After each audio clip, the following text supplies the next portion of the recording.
اعوذ باللہ السمیع العلیم وبوجہہ الکریم وسلطانہ القدیم من الشیطان الرجیم من ہمزہ ونفخہ ونفثہ بسم اللہ الرحمن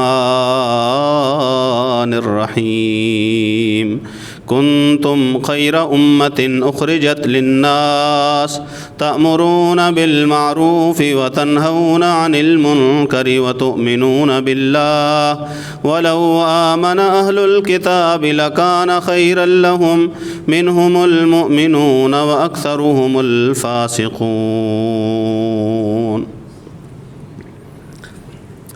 گزشتہ جمعے ہم نے تذکرہ کیا تھا کہ اللہ کے پیغمبر صلی اللہ علیہ وسلم کے ساتھیوں صحابہ کرام رضوان اللہ علیہم اجمعین نے کیسے رسول اللہ صلی اللہ علیہ وسلم کا ساتھ دیا۔ اب یہ بات ظاہر ہے کہ اس قدر جانثاری اور خلوص دل سے جنہوں نے اللہ کے پیغمبر صلی اللہ علیہ وسلم کا ساتھ دیا اور وہ ساتھ دیا اللہ کے دین کے لیے، اللہ کی محبت حاصل کرنے کے لیے، اللہ کی رضا حاصل کرنے کے لیے، اب ایسے لوگ انہیں اگر نظر انداز کر دیا جائے، انہیں اگر ان کی قربانیوں کے مقابلے میں، قربانیوں کے بدلے میں کوئی چیز عطا نہ کی جائے، ان کے لیے کسی خاص انعام کا اعلان نہ کیا جائے تو یہ زیادتی ہوگی۔ ساری زندگی جنہوں نے رسول اللہ صلی اللہ علیہ وسلم کا ساتھ دینے اور نبھانے میں گزار دی، انہیں کوئی انعام ہی نہ ملے یا ان کے لیے کسی انعام کا اعلان ہی نہ ہو، یہ نہیں ہو سکتا۔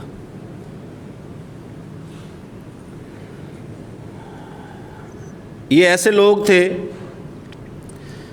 اللہ رب العزت نے جن کا تذکرہ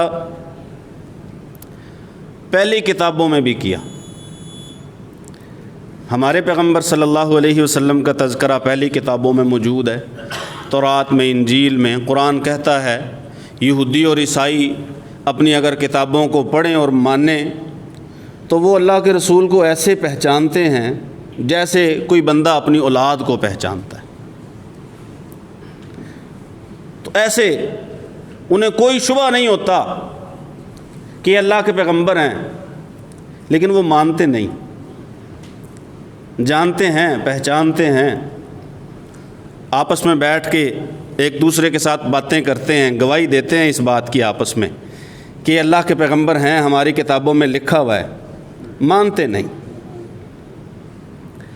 رسول اللہ صلی اللہ علیہ وسلم کے تذکرے کے ساتھ ساتھ رسول اللہ صلی اللہ علیہ وسلم کے ساتھیوں کا تذکرہ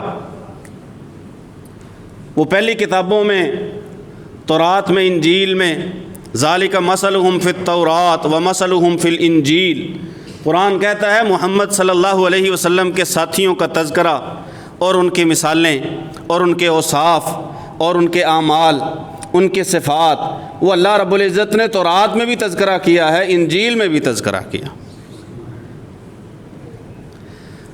حضرت قتادہ رضی اللہ تعالیٰ عنہ فرماتے ہیں اللہ رب العزت نے موسیٰ علیہ السلام کو جو تورات کی تختیاں عطا فرمائیں تو موسیٰ علیہ السلام نے ان تختیوں میں پڑھا کہ ایسے لوگ آئیں گے کہ جو اپنی کتاب کو جو انہیں دی جائے گی اسے اپنے سینوں میں، اپنے دلوں میں محفوظ کریں گے، جبکہ پہلی قومیں انہیں اپنی کتابیں یاد نہیں، حفظ نہیں، ان کے دلوں میں محفوظ نہیں۔ اگر ان کی کتابیں تلف ہو جائیں، ختم کر دی جائیں تو ان کے پاس بچے ہی نہ کچھ، کیونکہ یاد نہیں ہے۔ وہ ایسی امت ہوگی جسے اپنی کتاب یاد ہوگی، ان کے سینوں میں محفوظ ہوگی، اگر کتاب ان سے چھین بھی لی جائے تحریر شدہ تب بھی کوئی فرق نہیں پڑے گا۔ موسیٰ علیہ السلام نے فرمایا اللہ اتنی عظمت والے لوگ، انہیں میری امت بنا دے۔ اللہ نے فرمایا تلک امت احمد، وہ تو محمد صلی اللہ علیہ وسلم کی امت ہے۔ کہا اللہ میں تورات میں پڑھتا ہوں ایسے لوگ آئیں گے کہ جن کے لیے اللہ نے جو صدقات کا نظام ہے وہ چینج کر دیا. پہلی امتوں میں صدقہ کوئی اگر اللہ کے لیے دیتا، کوئی چیز پیش کرتا، تو جس کی قبول ہوتی اسے آگ آسمان سے آتی کھا لیتی، جس کی نہ قبول ہوتی وہیں پڑی رہتی، وہ پھر چرند پرند کھاتے یا درندے کھاتے، جس کے کھانے کی چیز ہوتی وہ کھاتے. جبکہ امت اس جو آنے والی امت ہے اس کے لیے اللہ نے یہ نظام تبدیل کر دیا ہے کہ اب ان کے امیروں سے لیا جائے گا، انہی کے فقراء میں غریبوں میں تقسیم کر دیا جائے گا. موسیٰ علیہ السلام فرماتے ہیں اللہ میری امت بنا دے. اللہ فرماتے ہیں نہیں، تلک امت و احمد، یہ تو محمد صلی اللہ علیہ وآلہ وسلم کی امت ہے. اللہ میں تورات میں پاتا ہوں تذکرہ ایسی قوم کا، ایسے لوگوں کا، ایسی امت کا کہ جب قیامت میں اللہ کے حضور پیش ہوں گے، جہاں پہ انبیاء سفارش کریں گے وہیں پہ یہ امت خود بھی سفارش کرے گی. اسے اللہ میری امت بنا دے. اللہ کہتے ہیں نہیں، یہ تو محمد صلی اللہ علیہ وسلم کی امت ہے. موسیٰ علیہ السلام کہتے ہیں اللہ پھر مجھے اس امت میں شامل فرما دے. یہ اس امت کی فضیلت ہے. کچھ نہ ملے قربانیوں کے عوض یہ نہیں ہو سکتا. اللہ تعالیٰ قربانیوں کو ضائع نہیں کرتا، قربانیاں بیکار نہیں جاتی، قربانیاں فضول اور عبث نہیں ہوتی اگر دین کے لیے دی جائیں. اللہ ان کی لاج رکھتا ہے. اللہ وحدہ لا شریک اس کے بدلے میں عطا فرماتا ہے. قرآن تو کہتا ہے اللہ کے رستے میں اگر کوئی چیز تم خرچ کرو، ما انفقتم من نفقۃ، کچھ بھی خرچ کرنا، تھوڑے سے تھوڑا معمولی، فہو یخلفہ، اللہ تمہیں اس کا بھی بدل عطا فرماتا ہے. قربانیوں کے بدلے میں کچھ نہیں دے گا، دیا ہے اس نے. اتنی عظمتیں اور فضیلتیں. قرآن کہتا ہے کنتم خیر امت، تم بہترین امت ہو. بعض نے اس کا ترجمہ کیا کنتم خیر امت، یہ جو امت محمد ہے نا صلی اللہ علیہ وآلہ وسلم، تم جو مخاطب لوگ ہو، قرآن اترتے ہوئے جو لوگ مخاطب تھے صحابہ کرام رضوان اللہ علیہم اجمعین، تم اس امت کے سب سے بہترین لوگ ہو، سب سے بہترین لوگ. وَكَذَلِكَ جَعَلْنَاكُمْ أُمَّةً وَسَطًا، اللہ فرماتے ہیں ہم نے تمہیں امت وسط بنایا. دو معنی وسط کے، ایک تو افراط اور تفریط سے پاک، عدل اور اعتدال کے راستے پر، نہ بیجا سختیاں یہود کی طرح اور نہ ہی نری نرمیاں اور کھلی چھٹی عیسائیت کی طرح، بلکہ اعتدال والا درمیانہ راستہ، میانہ روی. یہ دوسرا ترجمہ وسط کا کہ چونکہ اگر کسی چیز کا ڈھیر لگایا جائے نا، جو سب سے اونچی جگہ ہوتی ہے وہ اس کا درمیان والا حصہ ہوتا ہے. کھانے کے بارے میں رسول اللہ صلی اللہ علیہ وسلم نے فرمایا ہے نا کہ جو سب سے اوپر کا حصہ ہے نا کھانے کا، ادھر سے نہ کھایا جائے، درمیان سے نہ کھایا جائے، سائڈ سے کھایا جائے، کیونکہ وہاں پہ برکت اتر رہی ہوتی ہے، وہاں پہ برکت اترتی ہے. تو کسی چیز کا وسط، اس کا سب سے اونچا مقام، اس کی سب سے اونچی جگہ، اونٹ کی کوہان، اس کا وسط، اس میں سب سے اونچی افضل اور اعلیٰ جگہ، امت وسط، سب سے بہترین امت. اللہ فرماتے ہیں لِتَكُونُوا شُهَدَاءَ عَلَى النَّاسِ، میں نے تمہیں قیامت کے دن باقی ساری امتوں پہ گواہ بنانا ہے. ساری امتوں پر امت محمد گواہ بنے گی. اور قرآن کہتا ہے تم ایسے لوگ ہو. ایک آیت ہے قرآن مجید میں وَسَلَامٌ عَلَىٰ عِبَادِهِ الَّذِينَ اصْطَفَىٰ، اللہ کی سلامتی اس کے ایسے بندوں پر جن بندوں کو اس نے چن لیا، اختیار کر لیا، اس نے پسند فرمایا، جن کا اس نے انتخاب فرمایا. کچھ مفسرین نے تو لکھا ہے اس سے مراد صرف انبیاء کرام ہیں، کیونکہ اللہ نے پوری مخلوق میں سے انہیں چنا ہے. لیکن مفسرین کی ایک رائے یہ بھی ہے کہ اس سے مراد صحابہ کرام رضوان اللہ علیہم اجمعین ہے، کہ جیسے اللہ نے محمد صلی اللہ علیہ وسلم کو چنا نبوت کے لیے. عبداللہ بن مسعود رضی اللہ تعالیٰ عنہ فرماتے ہیں اللہ وحدہ لا شریک نے کائنات کے سارے دلوں کی طرف دیکھا، سب سے بہترین پاکیزہ مزکہ و اصفا و مطہر دل محمد صلی اللہ علیہ وآلہ وسلم کا پایا، سو انہیں اپنی نبوت کے لیے منتخب فرمایا۔ اور اس کے بعد اللہ نے ساری کائنات کے دلوں کو دیکھا تو اصحاب محمد صلی اللہ علیہ وسلم کے دل سارے دلوں سے پاک تھے، تو اللہ رب العزت نے انہیں اختارہم لصحبت نبیہ، اللہ نے انہیں چن لیا، اختیار کیا، منتخب فرمایا اپنے نبی کا ساتھ دینے کے لیے۔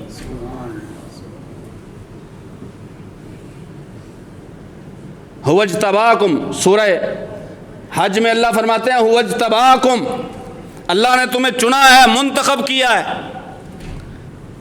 ادھر فرمایا استفاکم، رسول اللہ صلی اللہ علیہ وسلم کے دو صفاتی نام ہے، مصطفیٰ اور مجتبی، دونوں کا معنی ایک ہی ہے، منتخب کیا ہوا ہے، چنا ہوا، سب میں سے نکال کے، نکھار کے، نتار کے باہر سب کے سامنے لایا ہوا، مصطفیٰ اور مجتبی۔ اجتباء کہتے ہیں جب بندہ کسی باغ میں داخل ہو تو اپنی مرضی کا کوئی پھل توڑتا ہے جو اسے سب سے اچھا لگتا ہے، یا اس کے سامنے پھلوں کا ڈھیر رکھا ہو تو وہ جو اسے سب سے اچھا لگے گا وہ اسے اپنے لیے اٹھائے گا کھانے کے لیے، کیونکہ وہ اسے سب سے اچھا لگے گا۔ یہ ہے اجتباء، کسی چیز کو چن لینا، اپنے لیے خاص کر لینا، منتخب کر لینا۔ اللہ وحدہ لا شریک نے دونوں لفظ رسول اللہ صلی اللہ علیہ وسلم کے لیے بھی استعمال فرمائے، صحابہ کرام رضوان اللہ علیہم اجمعین کے لیے بھی استعمال فرمائے۔ عبداللہ بن مسعود رضی اللہ تعالیٰ عنہ فرماتے ہیں اللہ رب العزت نے دلوں کو دیکھا، قرآن کہتا ہے اولئک الذین امتحن اللہ قلوبہم للتقوی، صحابہ ایسے ہیں جن کا اللہ نے اگر امتحان لیا ہے تو دلوں کے تقوی سے لیا، دلوں کے تقوی سے اللہ نے ان کا امتحان لیا اور پھر انہیں چنا، پھر انہیں منتخب فرمایا۔ رسول اللہ صلی اللہ علیہ وآلہ وسلم نے انہی صحابہ کی محبت کو دین قرار دیا، قرآن نے صحابہ کے طریقے کو دین قرار دیا۔ فَإِنْ آمَنُوا بِمِثْلِ مَا آمَنْتُمْ بِهِ فَقَدْ اهْتَدَوْا، بعد میں آنے والے لوگوں کے لیے کیا قانون ہے ہدایت کا کہ کب وہ ہدایت پر ہوں گے؟ اللہ وحدہ لا شریک فرماتے ہیں اگر بعد میں آنے والے لوگ ایسے ایمان لے آئیں جیسے اے اصحاب محمد تم ایمان لائے ہو، پھر وہ ہدایت پر ہوں گے۔ معیار ہدایت ہے صحابہ کرام رضوان اللہ علیہم اجمعین کا راستہ، اگر ان کے راستے پر ہے تو ہدایت پر ہے، اور اگر صحابہ کرام رضوان اللہ علیہم اجمعین سے محبت ہے تو بندہ ایمان والا ہے، محبت ہے تو بندہ ایمان والا ہے، محبت نہیں ہے۔ انس بن مالک رضی اللہ تعالیٰ عنہ فرماتے ہیں رسول اللہ صلی اللہ علیہ وآلہ وسلم سے جب یہ پوچھا گیا نا اللہ کے پیغمبر قیامت کے دن بندہ کن کے ساتھ ہوگا، رسول اللہ صلی اللہ علیہ وسلم نے فرمایا بندہ انہی کے ساتھ ہوگا جن سے وہ محبت کرتا ہوگا۔ انس بن مالک رضی اللہ عنہ خادم رسول ہے، رسول اللہ صلی اللہ علیہ وسلم کے خادم ہیں چھوٹی عمر سے، وہ جو فرماتے ہیں میں نے 10 برس رسول اللہ صلی اللہ علیہ وسلم کی خدمت کی ہے، 10 سالوں میں رسول اللہ صلی اللہ علیہ وسلم نے مجھے کبھی جھڑکا نہیں، مجھے کبھی مارا نہیں ہے، مجھے کبھی ڈانٹا نہیں، 10 برس۔ یہ انس بن مالک ہیں، پتہ کیا کہتے ہیں؟ کہتے ہیں یہ بات سنی نا صحابہ کو بڑی خوشی ہوئی، بڑی خوشی ہوئی کہ واقعی بندہ اسی کے ساتھ ہوگا قیامت کے دن جس سے وہ محبت کرتا ہوگا۔ آگے پتہ کیا فرماتے ہیں؟ پھر میں تو ابو بکر اور عمر سے محبت کرتا ہوں، خواہ میرے عمل ان جیسے نہیں ہیں، اعمال میں ان تک نہیں پہنچ سکتا، لیکن میں نے رسول اللہ صلی اللہ علیہ وسلم کا فرمان سنا ہے کہ جو جس سے محبت کرے گا وہ اسی کے ساتھ ہوگا۔ میں خواہش یہ کرتا ہوں کہ میری ان سے محبت قائم رہے تاکہ قیامت والے دن اللہ مجھے ان لوگوں کے ساتھ اٹھائے۔ صحابی محبت کر رہا ہے، خادم رسول ہے، رسول اللہ صلی اللہ علیہ وسلم کے قریب رہنے والا، رسول اللہ صلی اللہ علیہ وسلم کے گھر میں آنے جانے والا، وہ کہتا ہے میں ان سے محبت کرتا ہوں۔ حضرت ابو ہریرہ رضی اللہ تعالیٰ عنہ پتہ کیا فرماتے ہیں؟ کہتا ہے میری والدہ ایمان نہیں نہ لائی تھی، میں بڑا پریشان تھا، میں نے آ کے ایک دن رسول اللہ صلی اللہ علیہ وسلم سے کہا اللہ کے پیغمبر صلی اللہ علیہ وآلہ وسلم آپ میرے لیے نا دعا کیجئے، میرے لیے اور میری والدہ کے لیے۔ رسول اللہ صلی اللہ علیہ وسلم نے فرمایا کیا دعا کروں؟ دعا یہ کیجئے کہ اللہ ہمارے دلوں میں مومنوں کی محبت ڈال دے اور مومنوں کے دلوں میں میری اور میری والدہ کی محبت ڈال دے۔ رسول اللہ صلی اللہ علیہ وسلم نے دعا فرما دی، اللہ ابو ہریرہ کی محبت اور ابو ہریرہ کی والدہ کی محبت مومنوں کے دلوں میں ڈال دے، اور مومنوں کی محبت ان کے دلوں میں ڈال دے۔ ابو ہریرہ جو نے فرماتے ہیں ایک تو اس دعا کے بعد میری والدہ ایمان لے آئی، اور ساتھ ہی پتہ کیا کہتے ہیں اس کے بعد کوئی مسلمان ایسا پیدا نہیں ہوا جو ہم سے محبت نہیں کرتا، کیونکہ رسول اللہ صلی اللہ علیہ وسلم نے فرمایا کہ مومنوں کے دلوں میں دعائے رسول مقبول ہے، مومنوں کے دلوں میں ابو ہریرہ اور ابو ہریرہ کی ماں کی محبت ڈال دے۔ ابو ہریرہ فرماتے ہیں کہ اس کے بعد کوئی مومن، کوئی مسلمان ایسا پیدا نہیں ہوا جو مجھ سے محبت نہ کرتا ہو۔ کیوں؟ کیونکہ رسول اللہ صلی اللہ علیہ وسلم کا فرمان، اللہم من احبہم فبحبی احبہم۔ رسول اللہ صلی اللہ علیہ وسلم نے فرمایا اللہ جو ان سے صحابہ سے محبت کرتا ہے نا، وہ میری محبت کی وجہ سے ان سے محبت کرتا ہے۔ صحابہ سے محبت ہمیں کس وجہ سے ہے؟ رسول اللہ صلی اللہ علیہ وسلم کی وجہ سے، اللہ کے پیغمبر کی وجہ سے، پیغمبر کا انہوں نے ساتھ دیا، نہیں تو کتنے لوگ ہیں اس دور کے، کتنے لوگ ہیں جو قابل ذکر ہیں، بڑے بڑے سخی، عبداللہ بن جدعان جیسے بڑے بڑے سخی، حاتم طائی جیسے بڑے بڑے بادشاہ، کیسر روم جیسے، کسریٰ ایران جیسے بڑے بڑے بہادر، مرہب جیسے، رستم جیسے بڑے بڑے بہادر، بڑے بڑے شاعر، کتنے لوگ ہیں جو قابل ذکر ہیں، کتنے لوگ ہیں کعبے کی خدمت کرنے والے، بے شمار لوگ کعبے کی خدمت کرنے والے، ہر سال کعبے کا حج کرنے والے، کعبہ کی صفائی کرنے کے لیے سارا کچھ اپنا لگا دینے والے، تن من دھن لٹا دینے والے، حاجیوں کی خدمت کے لیے بڑے بڑے سردار، اپنے ہاتھ سے ستو گھول کے پلانے والے، حاجیوں کی خدمت بھی بڑی، اور مسجد حرام کی حفاظت اور مرمت و تعمیر کے لیے اور اس کی آباد کاری کے لیے کوششیں بھی بڑی، بڑے لوگ ہیں قابل ذکر۔ لیکن کیا ہم سب سے اس وجہ سے محبت کریں گے؟ ہرگز نہیں۔ ان میں سے جنہوں نے اللہ کے پیغمبر کا ساتھ دیا، ابو لہب اپنی جگہ پہ ایک سردار تھا، ہوگا، لیکن ہم اس کے مقابلے میں بلال سے محبت کرتے ہیں۔ کیوں؟ فَبِحُبِّي أَحَبَّهُمْ۔ رسول اللہ صلی اللہ علیہ وسلم نے فرمایا اللہ لوگ جو میرے صحابہ سے محبت کرتے ہیں میری وجہ سے، میری محبت کی وجہ سے محبت کرتے ہیں، میری محبت کی وجہ سے۔ ابو جہل اپنی جگہ پہ ایک سردار ہوگا، لیکن دور سے آیا ہوا، ہجرتوں کا مارا ہوا، سلمان جو فارس سے گیا ہوا، عربی بھی نہیں ہے، عربی نہیں ہے، فارس سے گیا ہوا، ایران سے گیا ہوا، فارسی ہے، ایرانی ہے، وہ عربی ہیں، یہ رسول اللہ صلی اللہ علیہ وسلم کا رشتہ دار بھی نہیں ہے، وہ رسول اللہ صلی اللہ علیہ وسلم کے رشتہ دار ہیں، یہ کعبے کا متولی بھی نہیں ہے، وہ کعبے کے متولی ہیں۔ ہمیں سلمان فارسی سے محبت ہے، ابو جہل سے محبت نہیں ہے، کیونکہ معیار محبت محمد الرسول اللہ صلی اللہ علیہ وآلہ وسلم۔ فَبِحُبِّي أَحَبَّهُمْ۔ رسول اللہ صلی اللہ علیہ وسلم نے انصار کا نام لیا، انصار کا نام لیا، اللہ میں انصار سے محبت کرتا ہوں، تو بھی ان سے محبت کر، اور اللہ جو انصار سے محبت کرے تو ان سے محبت کر۔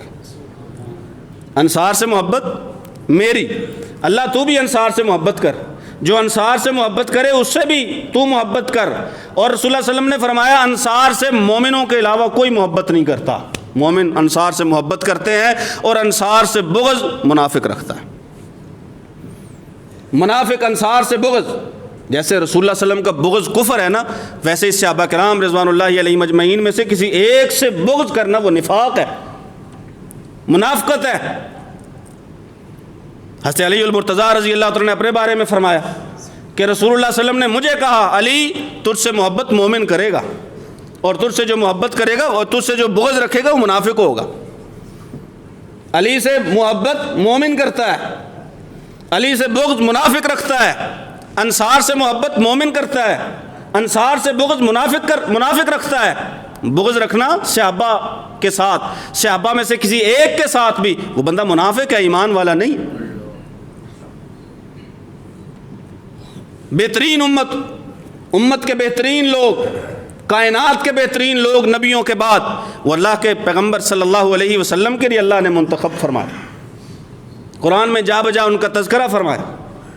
اللہ رب العزت نے جگہ جگہ پہ قرآن مجید کے اللہ وحدہ لا شریک نے ابتدا کی ھدی للمتقین۔ کون ہے متقین؟ آگے پڑھو صفات، الذین یؤمنون بالغیب ویقیمون الصلاۃ ومما رزقناہم ینفقون والذین یؤمنون بما انزل الیک وما انزل من قبلک وبالآخرۃ ہم یوقنون اولئک علی ھدی من ربہم۔ تذکرہ صحابہ، قرآن مجید شروع ہوا صحابہ کرام رضوان اللہ علیہم اجمعین کا تذکرہ۔ اللہ یہ ہے متقی، اللہ فرماتا ہے یہ متقی ہیں جو ایمان لائے ہیں۔ ایک تو ایمان بالغیب ہے نا، ہم نے رسول کو دیکھا نہیں، ہم ایمان لائے۔ ہم نے اللہ کو دیکھا نہیں، جنتوں کو دیکھا نہیں، ہم ایمان لائے۔ وہ ایسے بھی ایمان لائے کہ انہوں نے اللہ کو نہیں دیکھا، جنتوں کو نہیں دیکھا، البتہ وحی اترتی دیکھی، وہی ان کے سامنے اتری، یہ چیز انہوں نے دیکھی، لیکن انہوں نے ایمان جب لائے تو دنیا کی کسی چیز کی طرف بھی نہیں دیکھا۔ ایمان لانے کے بعد بس ایمان لائے، ایمان رسول اللہ صلی اللہ علیہ وسلم پر پختہ، پکا، قائم۔ اس لیے تو ان کی استقامت کا تذکرہ اللہ وحدہ لا شریک نے فرمایا، ان الذین قالوا ربنا اللہ، جنہوں نے کہہ دیا نا ہمارا رب اللہ ہے، ثم استقاموا، پھر بس اس پہ جم گئے، پھر جم گئے اس پہ۔ تتنزل علیہم الملائکہ، فرشتے اترتے ہیں۔ جب فرشتے دیکھتے ہیں نا کہ نہ انہیں دولت کا لالچ ہے، نہ انہیں دنیا کا لالچ ہے، نہ حکومت کا لالچ ہے، نہ انہیں کسی دنیا کے کسی وڈیرے سے خوف ہے، کوئی چیز بھی وہ ان کے قدم ہلا نہیں سکتی، فرشتے اترتے ہیں۔ اللہ تخافوا ولا تحزنوا، تمہیں تو پریشان ہونے کی ضرورت ہی نہیں ہے، تمہیں غم کرنے کی ضرورت ہی نہیں ہے۔ وَأَبْشِرُوا بِالْجَنَّةِ الَّتِي كُنْتُمْ تُوعَدُونَ، زندگی میں تمہیں فرشتے اتر کے کہتے ہیں وہ جس جنت کا تم سے وعدہ کیا گیا ہے نا، بس اس کی خوشخبری ہم سے لے لو، اس کی بشارت ہے۔ بات جاری ہے، آگے انشاءاللہ بات کریں گے۔ اللہ سے دعا ہے اللہ سن سمجھ کر عمل کی توفیق نصیب فرمائے۔ وما علیہ الا اللہ۔